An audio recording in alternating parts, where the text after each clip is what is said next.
తెలంగాణలో మంత్రివర్గ విస్తీర్ణ పీసీసీ కొత్త అధ్యక్షుడి ఎంపిక వాయిదా పడింది.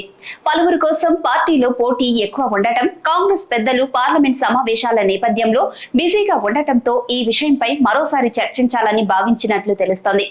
శుక్రవారం నుంచి ఆషాఢ మాసం ప్రారంభం కానుండటంతో ఇప్పట్లో మంచి రోజులు లేకపోవడంతో వచ్చే నెలలో మంత్రివర్గ విస్తీర్ణ పీసీసీ కొత్త ప్రెసిడెంట్ ఎంపిక ఉండే అవకాశం కనిపిస్తోంది.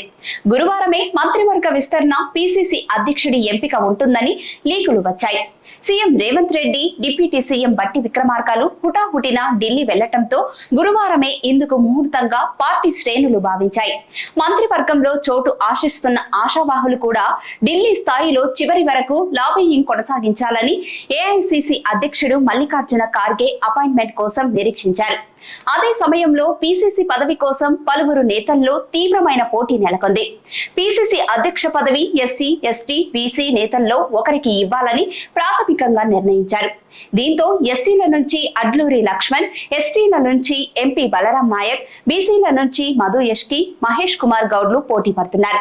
దీంతో పార్టీ పెద్దలు జాతీయ స్థాయి అంశాలపై బిజీగా ఉన్నందున ఈ పదవుల భర్తీపై మరోసారి చర్చించాలని అధిష్టానం నిర్ణయించినట్లు సమాచారం.